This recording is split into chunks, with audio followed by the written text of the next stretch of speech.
Podcast Além do Código. Além do Código. Aqui no canal Programador Cego. Fala pessoal, estamos começando mais um episódio aqui no Além do Código. E no episódio de hoje vou ter a honra aqui de conversar com o Gabriel Haberkamp, lá do canal Blind Center. Cara, seja bem-vindo e muito obrigado aqui por ter aceitado o convite de participar desse episódio. Fala pessoal, espero que estejam todos bem. Eu sou o Gabriel Haberkamp, estou muito feliz em estar participando aqui desse podcast. Vai ser uma coisa bem nova para mim, né? Bem diferente. Eu nunca participei de nenhum podcast que fosse especificamente voltado para isso, né? Para conversa com programadores cegos. Então acho que vai ser bem interessante esse momento. Sim. A novidade está sendo para mim também, né? Eu nunca tive experiência em gravando coisas assim, entre aspas, entrevistas, né? Então está sendo um aprendizado para todo mundo, mas tenho certeza que vai ser um bate-papo aí bem enriquecedor. E começando assim com a pergunta a qual eu sempre começo aqui com os meus convidados a respeito da deficiência visual, como é que se deu aí? No seu caso, você já nasceu cego ou perdeu a visão depois? Então, o que acontece, né? Eu nasci cego, né? Então, totalmente cego, então não foi algo que aconteceu depois de alguns anos, né? Igual acontece em muitos casos. Eu já comecei assim, tanto que, na verdade, só acabou, em parte, facilitando por conta de que não foi algo que eu precisei me acostumar depois, né? Foi algo que já foi sempre assim, então eu acho que a pessoa que enxerga por um tempo e depois tem esse problema de visão pode ser mais difícil, né? A adaptação no começo. Sim. Bom, no meu caso eu tenho retinose pigmentar, né? Mas eu já enxerguei. Sempre fui baixa visão, mas conseguia enxergar, né, andar sozinho, mesmo tropeçando. Aí, mais ou menos lá para 2018 que eu acabei perdendo a maior parte da visão, né? Hoje enxergo tudo embaçado. Só tenho algumas noções de luz, né? Mas aí agora tô aí correndo atrás da reabilitação, né? Fazer treinamento de orientação e mobilidade, né? Usar bengala. Mas como você falou, quando a pessoa já enxergou, acaba ficando um pouco mais difícil. Então, e aí na escola, você estudou em escola regular ou era uma escola própria para cegos? Então, na verdade, foi um pouco dos dois, né? Eu tive por bastante tempo a escola especial, né, que chama. Foi por bastante tempo. Hoje em dia eu já não tenho mais. Eu ainda estudo em escola regular, né, no ensino médio. Mas antes eu fazia as duas. Eu ia na sala de recursos, né, onde lá tinha coisas mais específicas para cegos, né. Mas agora não, é só a escola padrão mesmo. E na escola regular, como é que foi aí no começo? Você foi o primeiro cego lá? Tiveram que adaptar muita coisa ou eles já tiveram experiências antes? Então, experiência, eu acredito que eles não tinham, né? Mas no meu primeiro ano, que foi no ensino fundamental,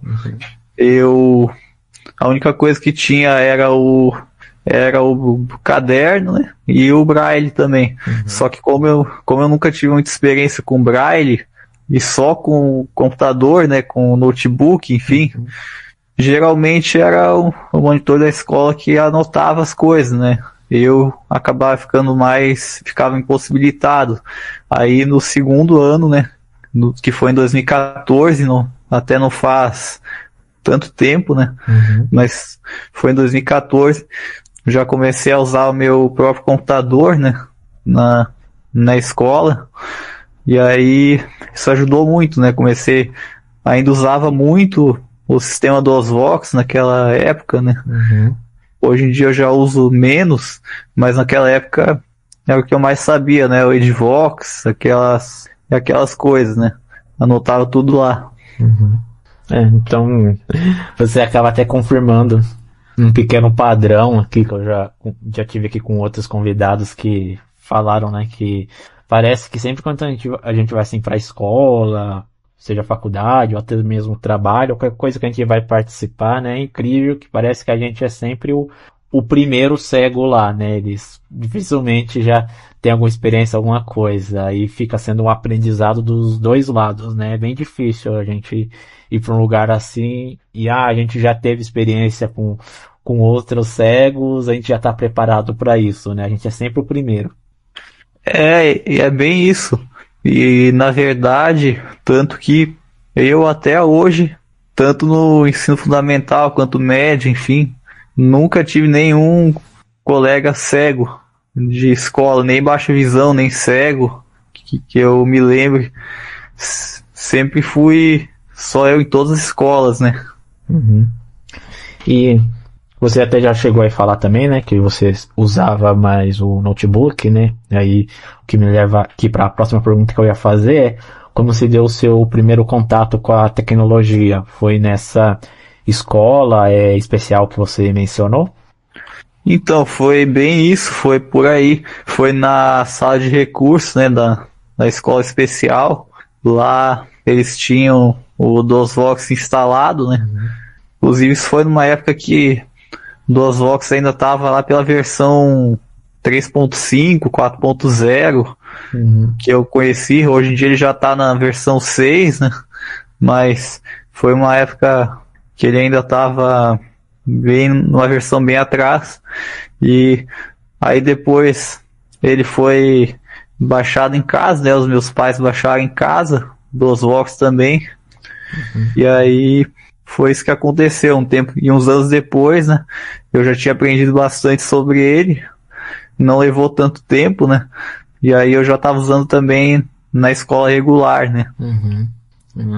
Eu já tentei usar o DOSVox, não consegui me adaptar muito nele não, que creio eu que eu sempre falo aqui para os outros convidados que começaram com o DOSVox, né? Eu acho que eu não consegui me adaptar por já ter enxergado e estar acostumado com o sistema operacional, né? E aí o DOSVox, ele é um sistema à parte no qual eu não consegui me adaptar. Aí depois que eu encontrei o NVDA, aí eu me adaptei melhor, né? Que eu poderia continuar mexendo no sistema com o qual eu já estava acostumado. Mas eu acredito que o DOSVox, assim, ele é muito bom para introduzir as pessoas que nunca tiveram contato com a informática. Eu acho que o cego começar com o DOSVox tem o seu valor, mas só acho que não dá para ele continuar muito assim no DOSVox, né? Mais cedo ou mais tarde ele vai ter que aí migrar para um NVDA ou um JAWS da vida. Então é mais ou menos isso, né? O DOSVox é uma coisa totalmente diferente por conta de ele ser mais voltado para quem não conhece muito, né? Da informática, ele tem mais esse aspecto da experiência do usuário, né? Que se for comparar com o NVDA, por exemplo, ele tem os aplicativos próprios dele, né? Os programas próprios ali. Então, é uma coisa que é boa para adaptação no início, mas depois que a pessoa começa a entrar em programação e outras áreas que vão avançar mais, acaba tendo que aprender outras ferramentas, né? Sim. O DOSVox, outros convidados aqui já falaram que ele tinha lá uma espécie de leitor de tela lá, que era um Monitorvox. Você chegou a usar? Então, até cheguei a usar, conheci o Monitorvox e tal, só que o Monitorvox, na questão do Windows, eu acho que ele era tão limitado, assim, nesse aspecto, que eu ficava bem mais dentro do DOSVox do que dentro dele, do Monitorvox, porque eu também não tinha muita noção de como usar as coisas do Windows fora, né? Então, eu não saberia, por exemplo, que eu ia ter que apertar o Alt Tab para voltar pro DOSVox. Esse tipo de coisa eu não saberia. Então, só depois que eu conheci o NVDA aí eu comecei a usar as coisas fora do dele, né? Sim. Mas o DOSVox, ele tinha uns jogos legais. Disso também eu até gostava de jogar os jogos lá, Forca, gostava do jogo que você tem que fugir da prisão, né? Ele era um precursor aí do chat GPT, que a gente tinha que ficar dando prompts lá no jogo pra falar nossas ações, eu achava divertido. Cara, da minha experiência eu vou te falar que os jogos que eu sabia jogar no DOSVox, eu lembro que eu comecei, o primeiro que eu aprendi acho que foi aquele do Letravox, né? Esse é bem clássico, inclusive, do Menino Curioso. Aí, depois o jogo da forca, o jogo da memória, e teve alguns que eu não consegui entender nada. Por exemplo, aqueles do RPG, acho que principalmente aquele da Caverna Colossal, tudo que tinha lá no RPG eu não entendia nada. Só os mais simples mesmo. Entendi. Os jogos assim que tem o mais fresco na minha memória era da forca e esse jogo de que você tinha que fugir lá da prisão. Mas aí você dava tipo uns prompts lá, que ele perguntava o que você queria fazer, você podia escrever lá, quero matar o guarda, quero vasculhar as gavetas, né? E eu não sei como que era programado lá, porque eu nunca cheguei a olhar os códigos fontes, né? Mas de alguma forma ele entendia os prompts que a gente dava, né? Então acho que a gente já tinha aí um precursor do chat GPT. Eu me lembro, nossa, aquele jogo tinha um jogo que me dava muita raiva quando eu entrava naquilo, porque era sempre, eu ia pra qualquer direção e ele falava que, você bateu na parede. Era um jogo de... Deixa eu até ver o nome dele aqui, no DOSVox. Bateu na parede. Parece eu andando na vida real. Fuga de San Quentin. Acho que é o mesmo que... É isso que eu tô falando mesmo. Do que você tem que fugir da prisão. Eu não conseguia nem sair do lugar naquele jogo. Eu lembro e olha que eu tentei. Eu devo ter tentado umas 20 vezes jogar aquilo. Sim. E voltando um pouquinho lá pro assunto da escola, então você falou que agora você já leva seu próprio computador, mas quais são as dificuldades que você mais enfrentou ou ainda enfrenta lá na escola? Hoje você já consegue fazer as atividades, provas, tudo tranquilo? Então, eu acho que algumas dificuldades assim principais que eu lembro de ter tido foi quando avançava. No começo, por exemplo, tive dificuldade quando avançou em matemática, quando começou aquelas contas de equação, que além de ter número também tem letras, né? Como era um negócio totalmente diferente, né? Eu não tinha ideia de como funcionava, levou um tempo até eu pegar aquilo, entender. Mas eu acho que química também no começo, algumas coisas, depois também foi adaptando. Acho que provavelmente você também deve ter tido dificuldades na matemática, nos gráficos, né, dos planos cartesianos, porque eu cheguei a ter matemática no curso de ADS, que eu tô fazendo faculdade EAD, aí na disciplina de matemática surgia lá os gráficos para calcular vértices, essas coisas, e tudo imagem, e não tinha descrição, aí eu tinha que ficar pedindo ajuda pra minha mãe descrevendo pra mim. Esse tipo de tarefa quando tinha, geralmente, ou a gente tinha que às vezes a professora só meio que descrever rapidamente assim e passar, ou quando tinha algum jeito de resolver, a gente resolvia, né? Mas algumas às vezes nem tinha como explicar, né? Principalmente quando tem geometria, eu acho que é o maior problema, assim. Aquelas questões, porque quando é questão de número, né, de cálculo, tu consegue resolver, se souber como faz, mas essas perguntas, tipo, um triângulo com não sei o que, esse tipo de pergunta eu nunca consegui resolver, né. Sim. E também falar que na verdade tá sendo até uma surpresa aqui pra mim agora saber que você ainda tá no ensino médio. Pra mim você já era até formado, tudo, já tinha feito superior. Pois é, isso foi uma coisa que, na verdade, eu já me interessei por programação muito cedo.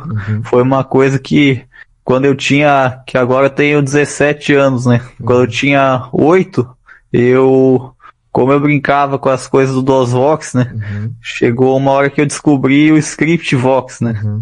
Aí, nessa idade, foram as primeiras coisas de programação, né? Foi as primeiras coisas que eu fui criando. Eu fui seguindo aula de ScriptVox, né?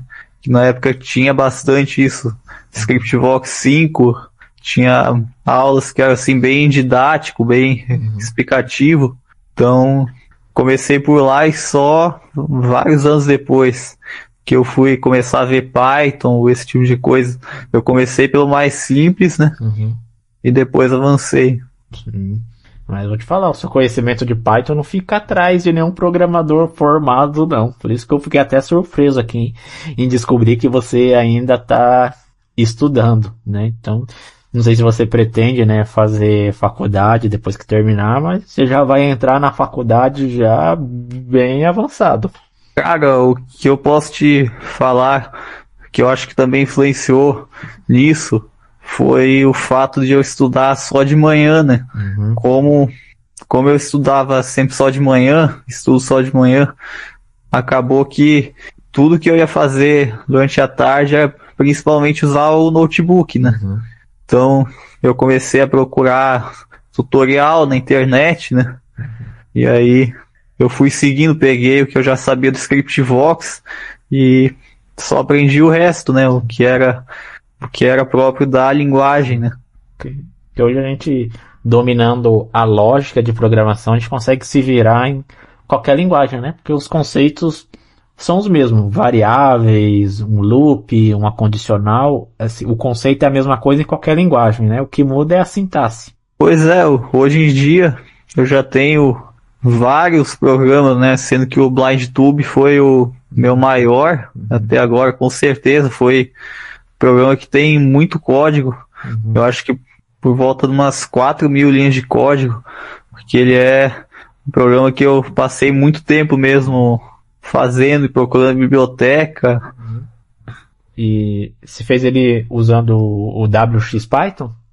Sim, foi pelo WX, né? Teve até umas coisas que no começo eu não sabia como implementar, eu fui fazendo esse programa aos poucos, né? Eu até achava que ele nem daria certo. Uhum. Eu literalmente comecei do zero, comecei com um campo de busca ali, escrevi o campo de busca. Quando eu vi, eu já tinha um código que fazia pesquisar no YouTube. Uhum. Aí, aos poucos eu fui adicionando, quando vê, eu tinha completado, né? Por enquanto ele é só para desktop? A ideia é que provavelmente ele sempre seja só para o desktop, né? Até por conta de que tem muita restrição na questão de publicar esses aplicativos em loja, né? Principalmente na parte do mobile, e também ele teria que ser todo reescrito, né? Sim. Até porque o código em Python aqui ele só roda no desktop, né? Você não fez usando os conceitos de API, né? Porque o que acontece é que tudo que ele pega é direto do YouTube, né? Se eu fosse ter feito uma API que fosse pegar do YouTube para depois o programa pegar da API, eu também teria precisado muito mais código, né? Como esse projeto começou como algo de tempo livre, assim, que era uma ideia, né? Acabou que essa ideia meio que progrediu da forma que estava, né? E acabou ficando dessa forma. Mas, mesmo assim, eu acredito. Ele foi criado, inclusive, para mim mesmo, porque eu mesmo notei que o YouTube estava ficando cada vez pior dentro do navegador, né? Queria uma solução mais fácil. Então, no início foi para mim, depois eu divulguei ele na web, né? Sim. E dá pra ver assim que o Python é uma linguagem bem poderosa, né? Ele tem uma curva de aprendizado até simples, a gente pode dizer, e ele faz muito com menos, né? Eu pego assim até comparando com o próprio Java, que é muito verboso. Você vai fazer um Olá Mundo no Java e um Olá Mundo no Python. O do Python é uma linha só de código, e esse seu aplicativo aí que você está desenvolvendo também já mostra o quanto que a gente consegue aí fazer bastante coisa com Python. Isso foi uma coisa que geralmente o pessoal fala que o Python não é recomendado, né, para esse tipo de aplicação, mas como era o que eu tinha usado, né, era o que eu sabia fazer, a minha tentativa foi usar o recurso que tinha, né, e acabou dando certo, realmente. Sim. Igual, no momento, eu tô com um curso lá no Acessibilidade em Foco. Inclusive, o link tá aí na descrição, para quem quiser depois dar uma olhada. Que é um curso de lógica de programação, mas eu uso o Python lá como linguagem, né? Não é bem assim um curso de Python, é mais um curso de lógica mesmo, então eu foco mais nesses conceitos, né? Variáveis, loops e tudo mais, mas utilizando o Python, que eu acho que o Python é uma excelente linguagem, assim, para começar e para introduzir a pessoa à lógica, e ela tomando gosto, ela pode até se especializar no Python mesmo, que ela pode fazer muita coisa, ou depois partir para outras linguagens, mas eu acho que o Python, assim, para começar a introduzir a pessoa na programação, ele cumpre bem esse papel. Cara, uma outra coisa que me levou também a usar o Python, né, para esse programa foi a questão de muitas bibliotecas e muitos pacotes, né? A comunidade do Python, ela é conhecida, né, justamente por fazer muitas bibliotecas para diferentes coisas, né? Então, o que tudo o BlindTube tem, né? Ele pode pesquisar no YouTube, pode ver as inscrições, os canais inscritos, né? Pode receber até as notificações do próprio YouTube, no próprio programa, né? Comentar, pode ler os comentários também. Então, o Python é bem... A quantidade de biblioteca que ele tem permite fazer de tudo, né? Reproduzir o vídeo também é no próprio Python. Tem uma biblioteca que altera a velocidade do áudio, avança e volta. Você também faz automação no Python, essas coisas, né? Fazer automação, teste, isso tudo você faz também? Então, o que acontece? Eu tenho inclusive um projeto que ele não foi bem finalizado, até por limitações mesmo, técnicas, né? Mas é um programa que se chama Vox Playroom, e o objetivo dele era ser algo muito diferenciado, né? Que nunca tinha existido, que era trazer jogos online para o DOSVox, né? Então, eu tive a ideia de fazer um programa que entrasse no Playroom, né? Pelo Selenium, né, com automação, e ele lesse tudo eu consegui fazer que ele lesse tudo que o Playroom manda de mensagem e ele selecionasse as opções também do Playroom, né, no menu. Então, sim, eu já usei automação, né, o Python é muito bom para isso. E você já faz alguma coisa assim como freelance para ir ganhando algum dinheiro, né? Você que trabalhar, você ainda não trabalha, né? Como você ainda não estuda, como você ainda estuda, né? Mas algum freela, alguma coisa já pintou aí pra você fazer? Então, cara, até agora não, na verdade, foi sempre só com projeto livre, né? Com projeto livre não, com projeto meu, pessoal, né? O próprio Vox Playroom foi um, BlindTube foi outro, e BlindTube foi até um projeto que em muitos casos eu mesmo fiz a criação das credenciais, né? Então foi algo que até não... Foi algo que, como é que eu poderia dizer, no início eu até fiquei pensando como que funcionaria esse sistema, porque isso teria que ser eu mesmo a criar todas as credenciais dos usuários, né? Mas isso também funcionou. Mas a sua área de atuação hoje é só o Python ou você também desenvolve em outras linguagens? Então, agora o que acontece, eu também, até por conta da minha escola atual, né, que ela já mistura o ensino médio com essa área técnica, eu aprendi HTML, JavaScript, CSS, então, como era o conteúdo deles lá, né, eu acabei aprendendo na escola e também aprofundei isso um pouco, né, o JavaScript principalmente, seria... Basicamente isso que eu mais sei até agora, eu nunca foquei muito nas linguagens compiladas, né? Java, C, isso eu nunca... Entendi. Te confessar que do Java não gosto muito não, né? Minha área é mais o PHP, mas ultimamente também tenho gostado bastante do JavaScript no front e estou considerando aí aprender a usar o Node no back. Cara, o que eu te digo é que eu sou tão fã do Python, né, que eu uso ele em quase tudo que eu for fazer. Até mesmo nessa área do back-end eu já aprendi Django, né? Uhum. Também já usei Django REST para API. Então, Python é uma coisa que eu consegui pegar uma linguagem que não era voltada para tantas coisas assim e meio que fazer funcionar em tudo que eu queria fazer em programa com interface gráfica, API, com tudo. Sim. Agora falta aí, sei lá, dar uma olhada no Pygame e criar uns jogos aí pra nós.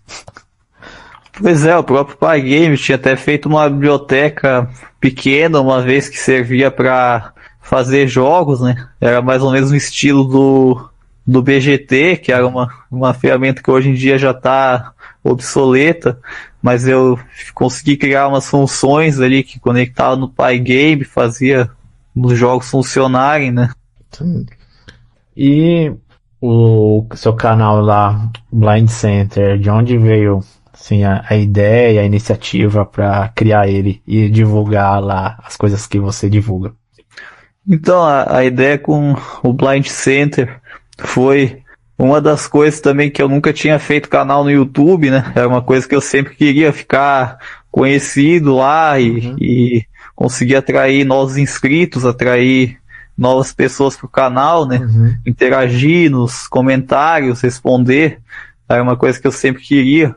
E aí eu criei esse canal, né? Com a ideia de postar tutoriais sobre coisas que eu conhecia. As primeiras coisas que eu postei era bem variado, né? Às vezes eu postava alguma coisa de internet, roteador, redes, né? Às vezes era alguma coisa de como alterar tal configuração de áudio no Windows. Eram coisas que eu ia tendo que fazer, né? Por algum motivo eu decidia compartilhar. E aí eu acho que a ideia foi essa. Também depois eu fui mudando um pouco de conteúdo, falando de coisas que as pessoas que enxergam mais perguntavam, de como funciona o celular para pessoa cega, né? E essas coisas. E aí hoje em dia eu já não tenho mais postado tanto, né? Porque aos poucos eu acabei mudando, né?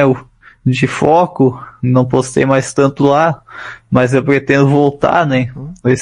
Esse próprio podcast agora eu acho que já foi um bom começo, né? Porque já há muito tempo eu não fazia nenhuma live, nenhum vídeo. E agora vem cá, uma coisa aqui de um youtuber pro outro. Como que você conseguiu a façanha de um canal de cego no YouTube tá aí na marca dos 75 mil inscritos? Porque meu canal vai fazer 3 anos e no momento da gravação aqui, né, desse podcast, eu tô com 617 inscritos, ou seja, tô na luta aí para conseguir os primeiros 1.000 inscritos e as 4.000 horas, então, não tô nem perto disso ainda. Como que você conseguiu? Porque parece que canal de cego não engaja tanto assim. Bem que eu queria umas dicas aí, saber o segredo que você conseguiu fazer o seu canal crescer tanto. Cara, eu sendo bem sincero te falar, não é nada tão impressionante o que eu fiz, né? Inclusive eu sempre digo isso bem abertamente, assim, que não foi nada tipo assim, nossa, que simplesmente eu fiquei gravando e aqueles inscritos apareceram, né? O que eu fiz no começo foi principalmente uma estratégia de que eu entrava em alguns canais, né, que eu acompanhava, e aí aos poucos eu fui encontrando outros, eu me inscrevia, aí eu comentava lá, eu colocava algum elogio para aquele canal, né, comentando sobre, como é que eu poderia dizer, comentando que eu gostei do vídeo, achei interessante, eu gostei do canal. Aí no final eu comentava que eu também, para quem quisesse conhecer, eu também tenho um canal, que eu sou deficiente visual, eu falo sobre como eu uso o computador, o celular, Aí eu deixava lá, né, para quem quisesse conhecer, se a pessoa quisesse, ela entrava lá e muitas vezes se inscrevia, né, para apoiar o projeto. E aí, no geral, foi isso que eu fiz. Eu me dedicava muito para aquele canal. Eu ficava no início, principalmente, às vezes dias inteiros, assim, depois da escola, focado nele, em divulgar, em responder os comentários, né? Então, foi assim que ele foi crescendo, principalmente nesse engajamento com outros canais. Às vezes até o próprio dono do canal via o meu comentário lá. Às vezes o próprio dono curtia o comentário, dava um apoio, né? Então, foi bem interessante. Foi algo que precisou de muito esforço, precisou muito tempo dedicado, mas que é algo que não é, tipo assim, impossível de ser feito, né? Com dedicação a isso dá pra chegar com certeza, né? Sim. Bem interessante, né? Aquelas outras coisas do algoritmo do YouTube, como, sei lá, palavras-chave, as tags, descrição, essas coisas, você chegou a usar? Porque miniatura não tem como pra gente, né? Então, o que eu me lembro que eu sempre fazia, eu sempre colocava títulos bons no vídeo, né? Explicando bem sobre o que falava. Tag foi uma coisa que eu até tentei usar, eu colocava tags que tivesse relacionado, só que simplesmente não funciona. Tipo assim, não atrai, né, inscritos. Acaba que isso às vezes não...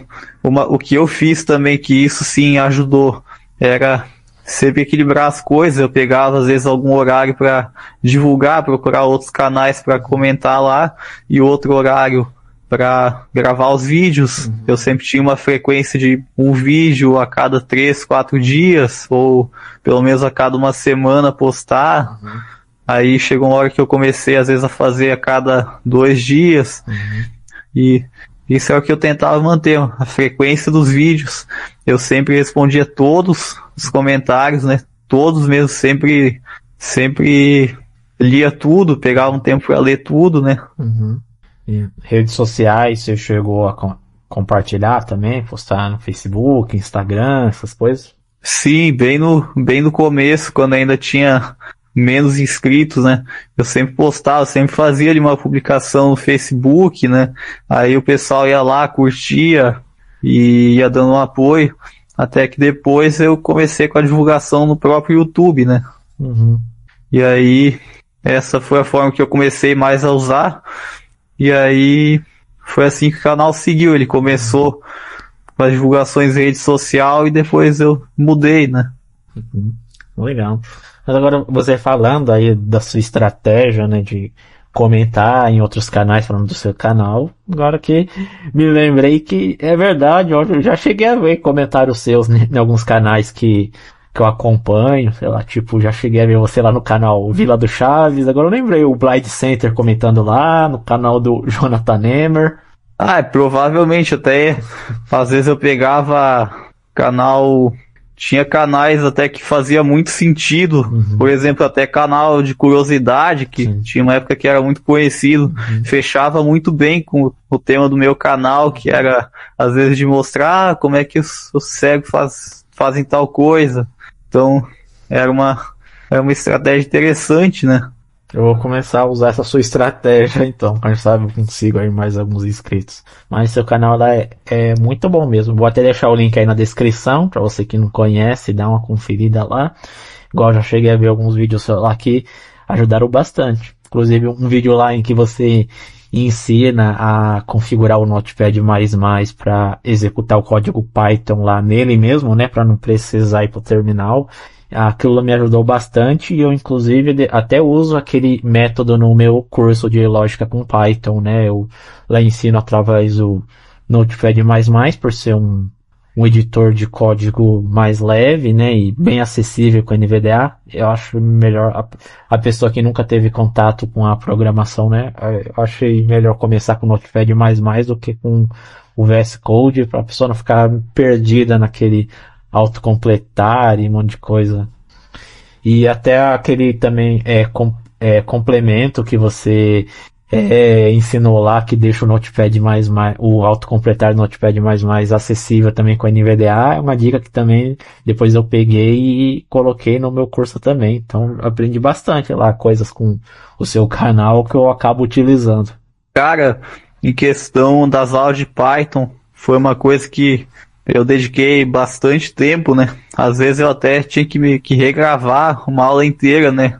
Porque eu já estava gravando muito tempo, tinha que regravar porque tinha me perdido em alguma coisa e ficou ruim, né?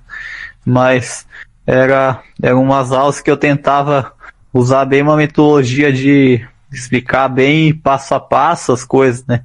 Explicar bem da forma que eu entendia aqueles conceitos, né? Uhum. Mas isso assim de não achar que a aula ficou boa é normal. Eu também já regravei muito vídeo meu na hora que tô gravando, assim, me perdi, eu vi que não ficou muito bom, que dava pra eu ter explicado melhor já. Cheguei a regravar vários vídeos, assim, às vezes depois de uns 30 minutos gravando, falava, não, isso aqui tá horrível. Começava tudo de novo. Inclusive, essa coisa da estratégia de divulgação do canal foi uma coisa que ao longo do tempo eu fui reavaliando, né? Eu fui mudando. Foi uma coisa que no início eu gostava muito de fazer, eu atraí muitos inscritos, só que chegou um momento que eu decidi parar, até porque eu já tinha feito isso por muito tempo e tinha chegado uma hora que aquilo já não parecia mais legal até para as outras pessoas que viam, né? Sim. Eu comecei a ver que ao invés de eu atrair pessoas novas, eu só estava fazendo com que as mesmas pessoas vissem os comentários sempre. Então foi algo que eu reavaliei, eu pensei, bom, acho que eu já fiz isso por muito tempo, já consegui muitos inscritos, aí agora eu paro por aqui, né? E foi justamente o que aconteceu, eu parei de divulgar, foquei só na gravação dos vídeos e foquei só nos inscritos que já tinha, né? Vou tentar usar essa sua estratégia aí moderadamente, né? Pra ver se consigo alguma coisa. Acho que eu vou comentar nos seus vídeos lá também, convidando as pessoas para se inscreverem no meu canal. Acho que se uns 500 inscritos seus se inscreverem no meu, eu já passo dos 1000. Ah, mas isso é uma coisa que eu mesmo sempre aceitei, eu sempre entendi, né? Que é muito difícil de conseguir visibilidade, né? Ainda mais com esse tipo de conteúdo. Sim. Porque às vezes os conteúdos que são mais relevantes, né? São os mais difíceis de encontrar, os mais difíceis do YouTube recomendar. Sim. Então, sempre que alguém divulgava um canal, eu ia lá, dava um coração no comentário, respondia, às vezes até fixava o comentário pro pessoal ver. Sempre entendia muito bem isso, né? Sim. E é bom ter canais acessíveis assim, né, no YouTube, porque uma coisa que me fez querer criar o meu canal era a falta de conteúdo acessível, porque eu, na maioria das vezes, sempre aprendi assim, programação de forma autodidata, então via tutoriais na internet, no YouTube, vídeos lá do Guanabara, que, cara, o Guanabara dispensa comentários. Acho que não tem ninguém assim com a didática melhor que a dele, mas é canal dividente, né? Então era muita coisa do clica aqui, vai aqui, não sei o que, e eu percebi a falta assim que fazer um canal mais acessível, né? Ou com leitor de tela no fundo, ou mais descrito, com código disponibilizado, né? Foi o que me motivou a criar o meu canal. Hoje eu vejo que já tem mais canais assim com essa pegada, né? Como o seu, o canal do Aldenor, do Aldenor Neto, né? O canal também lá do Matheus, do Programando às Cegas, e que mais canais assim voltados para a gente surjam, né? Que ficar estudando com videntes, quando você já tem um conhecimento assim da linguagem ou da programação, você consegue até deduzir o que ele está fazendo, mas quando é uma pessoa assim, cega, pegar do zero, ela fica toda perdida lá. Então, eu acho que foi uma ideia bem interessante, até porque eu mesmo observei que Scriptvox já tem muitas aulas feitas, né? Disponível. Python era uma coisa que eu nunca tinha ouvido falar de nenhum curso de Python específico para cegos, né? Então, foi uma coisa que eu criei, ele ficou dividido em 30 partes, né? Até agora. E aí eu explorei muitos aspectos da linguagem, né? Pretende continuar, trazer outras coisas, sei lá. Falar sobre o WX Python, que acho que não tem muitos conteúdos acessíveis sobre ele aí na internet, né? Era o que eu planejava, eu só realmente fiquei muito em dúvida de como fazer isso de uma forma adequada, né? Até porque eu mesmo ainda erro muitas vezes o código do WX, né? Isso eu acho que é até muito normal o programa quando a gente faz, ele vir com muitos erros, e aí a gente tem que corrigir ele aos poucos, né? Na primeira vez. Eu penso em voltar, eu só não sei como que seria. Sim. E esse ano você conclui a escola? Sim, esse ano eu vou terminar, né, o ensino médio. Eu planejo depois talvez fazer algum EAD, não sei se EAD, faculdade presencial, o que eu vou fazer, mas é isso, né? Você pretende fazer o quê? Bacharelado ou um tecnólogo? Então, eu não tenho muita ideia nem de como funciona tudo isso ainda, né? De como que é dividido cada coisa, como é que funciona. Eu só sei, né? Só tenho certeza que eu quero seguir na programação e seria isso, trabalhar ou com programação ou com rede, que eu também aprendi muita coisa de rede também. Sim. Ah, mas te falar, se você já entrar na faculdade com esse conhecimento que você tem, você vai conseguir um estágio rapidinho e corre o risco até de depois ser efetivado. Acho que você consegue um emprego fácil aí, que você já tem experiência, já tem seu projeto pessoal, né? E se você fizer a faculdade presencial, é até mais fácil conseguir estágio, né? Porque o professor lá vendo você, ele mesmo já vai indicando, mas você já vai entrar já na faculdade com uma boa base. Acho que você vai se dar muito bem. Pois é, uma coisa que eu fico pensando, como é que vai ser esse futuro, né? Mas, que no geral eu já tenho uma boa ideia da área que eu vou seguir, né? Claro, com certeza pretende aí trabalhar com Python por muito tempo, né? Não pretende assim, então, mudar de linguagem. Pois é, eu na verdade eu até sou aberto a aprender outras coisas, né? Mas é claro, com certeza que se eu pudesse pegar uma coisa no Python, eu iria na hora, né? Com certeza. E eu posso também, uma coisa que eu queria muito fazer é trabalhar em alguma área de rede, porque foi uma coisa que ao longo do tempo eu tive que aprender também. Uma vez até o roteador de casa foi hackeado, né? E eu mesmo fui atrás de entrar nele, ver como que funcionava aquele painel do roteador, né? E aí aos poucos eu fui aprendendo sobre operadores de internet. Sim. Também foi outra área que eu iria se tivesse como. Sim. Eu acho importante a gente que entrar nessa área da tecnologia, né? Não focar só na programação, né? Aprender a tecnologia em geral, né?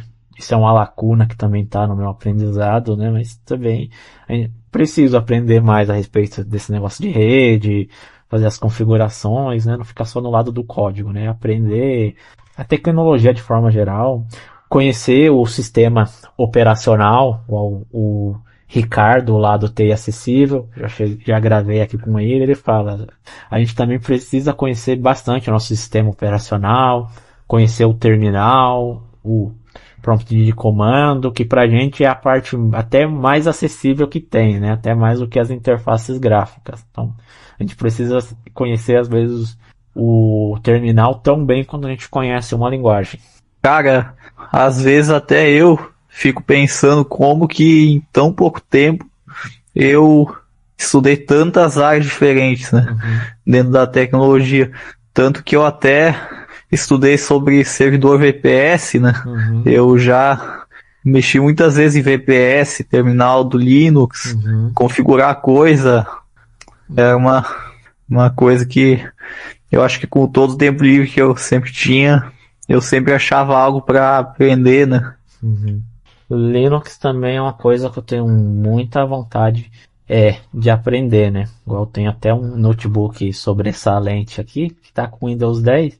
Aí em outubro do ano que vem, né? Aqui do momento da gravação desse podcast, o suporte ao Windows 10 vai acabar, né? Aí eu tô pensando em talvez colocar o Linux nele pra ir dando uma brincada, mas sei lá, eu não sei se o Orca vai ser tão acessível quanto é o NVDA, né? Porque o NVDA tem muita coisa aqui que a gente pode usar, né? E o Linux, por não ser uma comunidade assim tão ativa, né, como é a do NVDA, não sei se tem tantos recursos pro Orca assim pra gente poder usar. O Linux é uma coisa que eu só consegui usar pelo terminal mesmo, com o SSH, né? Mas fora isso, também nunca tive experiência de usar o Orca dentro dele. Isso eu sempre usei o Windows, né? Foi isso, eu nunca tive essa experiência. Até tentei aí rodar umas máquinas virtual, já fiz isso, só que nunca dava certo. Aí eu desisti disso, que a máquina ou ficava muito lenta, ou eu não sabia mexer em nada. Aí Sim. foi uma coisa que eu parei, mas não quer dizer que não tente de novo. Sim. Eu ainda pretendo aprender a usar o Linux, vamos ver no que dá. Mas é que se já é difícil a gente arrumar material acessível para o Windows, que é um sistema que todo mundo usa, imagine procurar material acessível para aprender a usar o Linux. É uma coisa que deve ser bem raro, assim, bem difícil de encontrar, né? Lá no grupo mesmo são poucos que acho que usam o Linux como sistema principal assim no dia a dia, né? A maioria lá do grupo do WhatsApp lá, o pessoal segue as programadoras, a maioria lá deve usar tudo Windows. Isso é uma coisa que, cara, o NVDA é um leitor de tela que eu me acostumei tanto a usar, né? Que, cara, para sair do Windows, eu acho que seria ia ser uma mudança muito grande, não que não fosse possível, né? Mas seria impactante, né? E o NVDA ele é feito em Python, né? Mostrando mais uma vez aí o poder do Python. Graças ao Python que a gente consegue usar o computador com acessibilidade. Eu nem me dei conta de falar isso. O próprio NVDA, por mais que ele use, acho que C++ ou C em conjunto, grande parte dele é tudo feito em Python, né? O Python tá aí até para isso. Além de nos trazer o BlindTube, ele nos trouxe até o NVDA, né? Você não tem vontade de aprender a desenvolver add-ons pro NVDA, não? Isso é uma coisa que eu também tenho vontade de aprender, só não consegui achar bons materiais ensinando, porque o guia de desenvolvimento lá do NVDA, não achei ele muito bom, não consegui aprender a criar complementos por aquilo, não. Mas tenho vontade de aprender a fazer. Com certeza eu iria atrás de aprender se tivesse. Eu também achei aquela documentação, mas eu dei uma lida e aí eu pensei assim, mas parece ser muito complexo pegar só por lá. O próprio WX eu acho que é outra coisa que também eu tive que, cara, levou um tempo até, tive que pegar tutorial de outros sites, né, porque a documentação sozinha não era tão fácil assim. Inclusive uma coisa que eu notei ao longo do tempo é que eu mal tinha começado no Python e eu já queria ver WX, já queria fazer aquilo. E eu não conseguia usar o WX, não entendia por quê. Aí, um tempo depois, eu comecei a ver classe, comecei a ver objeto, comecei a ver herança. Aí eu entendia para que servia aquele super.init, para que servia aquele definite, self, aquela coisa toda. Aí eu fui entender, tem que ver as coisas em parte, né? Sim. Ou seja, você não tinha nem entendido a programação procedural ainda e já queria ir usar uma biblioteca que usa orientação ao objeto. Isso é por aí, essa coisa da pressa, essa programação de já querer, eu quero fazer botão, quero fazer campo de texto. Sim. É normal, assim, quando a gente começa a programar, sei lá, no primeiro dia a gente já quer criar aí um Spotify da vida aí, quer criar os aplicativos. A gente não entende que são todos passos, a gente tem que trabalho de formiguinha, e às vezes mesmo que pareça que o nosso avanço tá sendo lento, mas quando a gente vai depois a gente percebe que a gente avançou bem na programação e tem que ir com calma, né? Que não adianta querer apressar as coisas. Pois é bem isso. E o WX Python assim, eu nunca cheguei a ver, né? Eu dei uma olhada assim no PySide para interface gráfica. Pareceu ser interessante, mas também não me aprofundei nele. Cara, eu já fiz projeto até com amigos em conjunto, já ajudei muitos a resolver erro de código, nossa, eles já me mandavam os códigos para analisar, aí diziam, o que erro que tá dando, por que tá dando erro, aí às vezes eles tinham, às vezes era só que eles criaram uma variável com maiúscula, embaixo usaram sem maiúscula, aí é muito engraçado, né, os erros que aparecia, era coisa bem aleatória, assim. Sim. Isso acontece, no caso do PHP, a pessoa esqueceu de colocar um ponto e vírgula.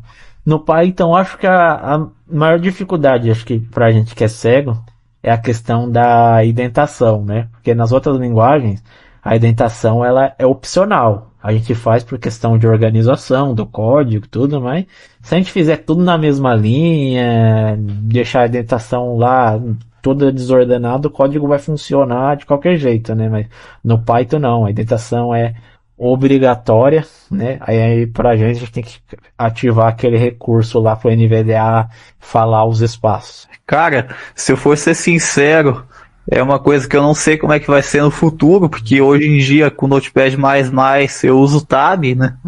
O Tab me facilita muito, tanto que eu nem preciso usar a indentação do NVDA, nada. Só que quando for lá aquelas coisas com o espaço, sim, que daí não é o tab abaixo, é 4 espaços, ou um negocinho, eu ainda não sei como vai funcionar. Porque o que acontece até agora, eu tive uma experiência bem diferente. Eu sempre tive muito problema com o chave, com abre e fecha chave, porque eu sempre esquecia de fechar em algum lugar e não tinha nenhum jeito de eu saber onde. Então, para mim, o tab no Python sempre foi muito bom, porque é muito mais fácil de identificar, né? Mas é algo que eu não sei como que vai funcionar a indentação numa empresa ou alguma coisa assim, né? Acho que você entrando numa empresa e tendo que usar um VS Code, um PyCharm, você vai se adaptar rápido, porque eles já têm os fechamentos tudo automático. Você abriu um parênteses, ele já fechou. Você fechou a chave, ou você abriu a chave, já fechou também. Os espaços, você vai dando o Enter e vai mantendo tudo no mesmo nível. Aí lá no NVDA é só ativar aquela função que anuncia o recuo da linha, né? Então, você tá numa linha lá e ele fala, 4 espaços, 8 espaços. E aí a gente vai se guiando de boa.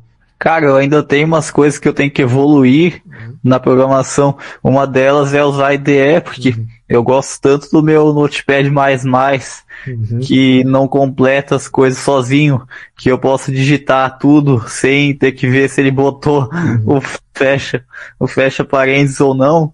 Mas eu ainda eu programo com a soletração do NVDA ligada.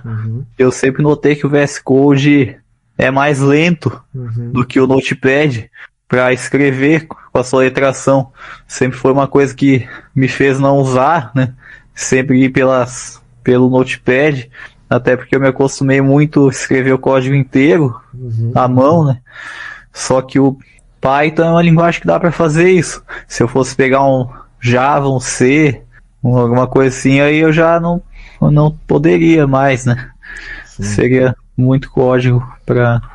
Eu também gosto bastante do Notepad++, inclusive para as coisas pessoais eu prefiro usar ele. Quando eu estou aprendendo uma linguagem nova também, é por ele que eu estudo, até mesmo para desenvolver o hábito de tipo abrir a chave e já fechar, e manter tudo já indentado direitinho, não ficar preguiçoso com os autocompletar, né? Eu quero realmente aprender a linguagem, então vou no Notepad++ para me forçar a digitar tudo.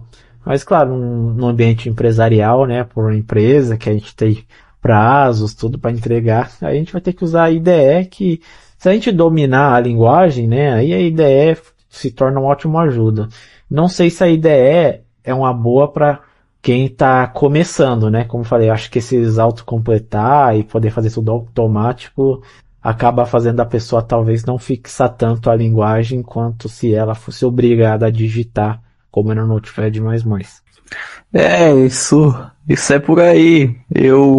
Eu peguei tanto isso de eu mesmo digitar, já fazia isso no próprio Scriptvox, né? Muito tempo atrás, que é muito estranho pra mim. Eu estar digitando e ele aparecer aquelas opções o tempo todo. Parece que eu levo mais tempo selecionando a opção com a seta do que eu mesmo digitando, porque eu tô ali escrevendo aí, opa, apareceu o menu. Aí eu continuo a escrever, opa, de novo. Parece que eu não me acostumei com isso, né? Sim.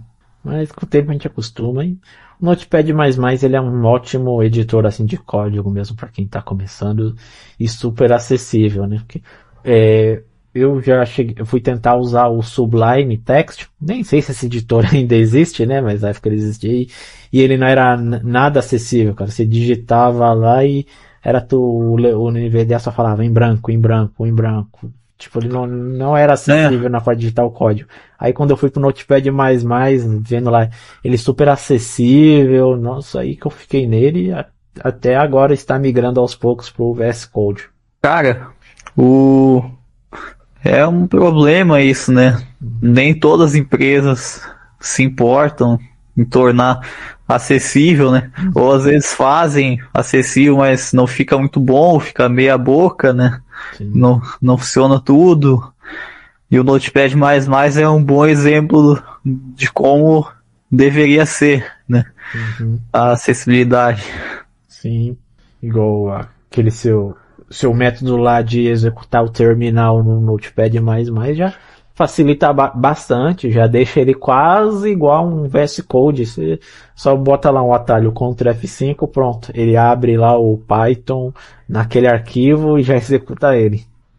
Cara, meu próprio BlindTube, eu uso WX pelo fato de ser uma interface, ele é uma interface totalmente voltada para a navegação com NVDA, né? Todas as teclas de atalho foi feito para ser intuitivo, né? A navegação também é tudo para funcionar de uma forma bem padrão, assim, que funcione rápido, né? Se o Notepad++ tivesse o recurso lá do IntelliSense e os imports automáticos, como é do VS Code, eu acho que eu ficava mais no Notepad++ do que no VS Code agora. Porque, tipo, no VS Code lá, se você der um import lá de uma classe, ou de um arquivo lá, no autocompletar aparece todas as funções daquele arquivo que você importou. Se você também chamar a função de um arquivo externo, o VS Code automaticamente importa ele para você, que isso facilita bastante, né? Você não tem que fazer os importes manuais. Se o Notepad++ tivesse esse recurso, aí que eu acho que eu ficava nele de vez. Cara, o import foi um dos maiores problemas que eu notei, né? Principalmente na questão do JavaScript, né? Do JavaScript não. Uma época que eu tentei aprender React Native, né? Ele tinha que sempre tu mesmo importar tudo, né? Todos os componentes, um por um. Então, é uma coisa que é muito ruim de fazer dessa forma manual, né? Sim. E aí a ideia já facilita bastante nesse sentido. Mas tem aquela também, né? A melhor ferramenta é aquela que a pessoa consegue desenvolver o trabalho dela e entregar o que é pedido, né? Às vezes você é bem mais útil, mais ágil no Notepad++ do que uma pessoa é no VS Code. Então, se você consegue dar conta de todos os prazos, tudo, e desenvolver o que você precisa no Notepad++, pode ficar nele, né? Mas a IDE tem lá o seu valor também. É que vai da pessoa, né? Às vezes a ferramenta que serve para um não serve para outro. Cara, uma outra coisa que sempre fiquei pensando foi o CSS, né? É uma coisa que se tu vai trabalhar numa empresa com front-end, o CSS seria bem complexo, né? Mas o HTML e o JavaScript eu sempre achei tranquilo. O CSS foi o que mais deu dúvida. Como que eu vou fazer um CSS, né? No caso do CSS, eu desenvolvo um pouco um CSS. É aquela, né? É a pessoa que vai te passar o que ela quer, né? Se você for para criar criar uma coisa do zero, realmente vai ser difícil. Tipo, que cor que eu coloco aqui, o que vai combinar tudo, mas numa empresa, num projeto, a pessoa lá com o Figma, ela mesmo já vai te passar, esse bloco tem que ter tantos pixels de largura, tanto de altura, tem que ser a fonte tal e a cor tal na letra e a cor tal no fundo, lá no background. Aí a gente só vai ter que colocar isso lá. Se tá ficando bonito ou não, já não é mais com a gente. Aí é só colocar o que foi pedido, mas fazer algo do zero pra gente é bem complicadinho. É uma coisa que não daria certo. E cara, caminhando aqui pro nosso final, né? Mais uma vez aí, obrigado, feliz pelo tempo aí que você dispensou para esse episódio, tudo.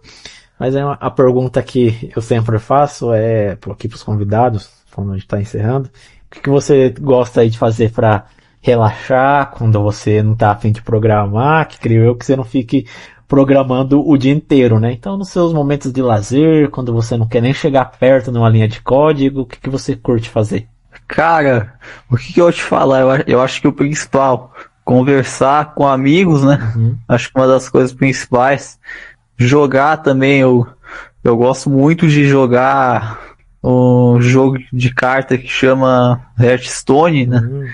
Que foi um jogo que um tempo atrás foi adaptado, né?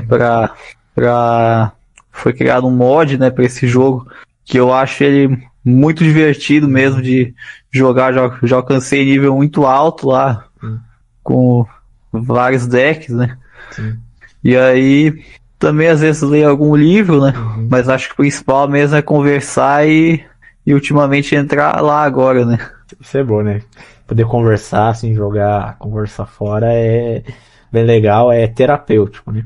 Esse Hearthstone, não sei, nunca joguei, mas já ouvi falar dele. Acho que o Eternal Legend já falou sobre ele lá no canal deles. O jogo é estilo Yu-Gi-Oh!, né? Você monta lá um deck, tipo Yu-Gi-Oh!, Magic the Gathering, essas coisas. Cara, foi uma coisa que eu conheci esse jogo há pouco tempo e eu gostei bastante. Eu avancei muito mesmo nesse jogo, até consegui. No mês passado foi o primeiro mês que eu cheguei no lendário, né? Foi uma coisa que eu gostei muito de ter conseguido. E é uma coisa que outros cegos até também já conseguiram esse rank, né? E como o jogo tem, a maioria são pessoas que enxergam, né? E não cegos, é uma coisa bem interessante chegar no rank de lenda, né? No jogo que é de pessoas que enxergam. Então, é nesse estilo, né? A gente cria um deck, tem várias classes diferentes, né? E aí tem vários estilos de deck, né? Diferentes. Legal, vou dar uma olhada. Depois eu jogava bastante Yu-Gi-Oh! Quando eu enxergava. Eu tinha um PlayStation 1 em casa, aí tinha lá os jogos de Yu-Gi-Oh! Gostava bastante de jogar. Vou dar uma olhada. É até interessante que hoje tá tendo bastante jogos acessíveis pra gente, né? Que jogos tipo, não é audio games, né? É o jogo mesmo que o vidente pode jogar e que tem lá uma parte de acessibilidade, né? Ainda precisam ter mais jogos assim, mas já é legal que hoje ter jogos em que a gente pode jogar até contra videntes também, né? Poder fazer uns campeonatos. Isso é uma coisa que acaba trazendo jogos bem avançados, né? Tipo, o Hearthstone é um jogo que tem milhões de usuários ativos, né? Mensais. Então isso é bem interessante mesmo. Sim. Um jogo que eu tenho vontade de jogar é o Hogwarts Legacy lá do universo de Harry Potter. Quem sabe se um dia ele ficar acessível. Pois é, uma coisa que o Hearthstone foi um jogo que era adaptável, né? Apesar de ter sido algo que provavelmente foi muito trabalhoso por conta de ser um patch, né? Pro próprio jogo, mas é um jogo que, Sim. em geral, a única coisa que muda um pouco do cego para a pessoa que enxerga é o tempo, né? O tempo é mais restrito, não tem como fazer aqueles combos assim que clica em um monte de coisa e joga um monte de coisa de uma vez só, mas no geral não se diferencia muito o desempenho, né? Sim. Acho que hoje acaba sendo mais demorado deixar os jogos acessíveis justamente por, como você falou, né, se tratar de um patch, a pessoa ter que ir mexer num código que já está pronto. Porque se já fosse pensado desde a concepção, lá desde o começo, já criado com suporte para acessibilidade, com certeza seria bem menos trabalhoso, né? Mas quem sabe um dia as empresas de games criem essa mentalidade de já criar o jogo pensando na acessibilidade também, porque se eles pensassem nisso, eles já teriam um novo público aí para atingir e com certeza mais lucro para eles. Isso seria uma coisa interessante, né? Que infelizmente eles não fazem muito por essa questão de, mas não vai ter muito dinheiro, não vai. Aí eles não disponibilizam recurso para isso, né? Geralmente é um problema não só dentro dos jogos, mas qualquer área, né? Sim, igual a Apple, né, que já desde o começo já pensou em deixar as coisas acessíveis, né? Então já é desde lá do core tudo, já vem com o voice over, porque já é do intuito, já desenvolver o aplicativo com suporte para acessibilidade, né? Porque eles sabem que o cego é um público que eles podem alcançar e ter mais lucros, né? Porque, claro, nenhuma empresa deixa algo acessível porque ela é boazinha, né? Mas ela é a regra do mercado. Mas se as empresas todas pensassem como a Apple faz, né? Elas ganhariam bem mais, porque tem muitos cegos aí que eles poderiam explorar. Cara, é uma coisa que muitas vezes o investimento que precisa não é algo que eles não possam fazer, né? Geralmente, muito pelo contrário, é uma coisa que eles podem muito bem fazer e não é algo que vá prejudicar eles, né? É uma coisa que, pelo contrário, vai dar uma visão muito boa, vai trazer o outro público, né? Que antes eles não tinham. Isso é uma coisa que eu acho que a própria Apple, lá nos primeiros iPhones, né? Ainda não tinha, por exemplo, o VoiceOver, eu acho que as primeiras versões do iPhone não tinham, aí depois eles começaram a fazer em todos os produtos, né? Então, quando tem essa evolução é muito bom, né? Quando a empresa evolui e não volta atrás depois, né? Com certeza. Cara, obrigado aí. Gostei da nossa conversa. Espero que você volte mais vezes aí. Quem sabe quando você já estiver na faculdade ou trabalhando, é que as portas estão abertas para você voltar aqui e compartilhar suas novas experiências com a gente. Muito obrigado mesmo, viu? Cara, valeu, gostei bastante de ter participado. Acho que deu para falar de quase todos os temas que eu teria imaginado, né? É isso. Se você também gostou, deixa o seu like aí pro YouTube entender que você gosta desse tipo de conteúdo e vai recomendar quando tiver mais, né? Se você é novo por aqui, seja bem-vindo.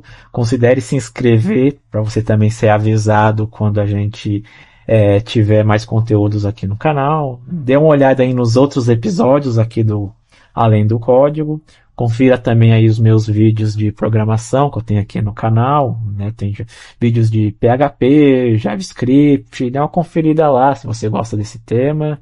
Confira também o link aí dos meus cursos que eu vou deixar na descrição do vídeo. Nesse momento já estou lá com cursos de GitHub, curso de PHP, curso de lógica com Python. Então, bastante cursos legais aí e acessíveis tanto no conteúdo quanto no preço, para você dar uma olhada lá. Se inscreva também aí no canal do Gabriel, como falei, vou deixar o link aí. Vamos fazer esses conteúdos acessíveis chegar mais longe, né? Vamos engajar para que mais gente aí tenha acesso e possa também aí aprender programação. Nos vemos no próximo episódio. Até mais, pessoal!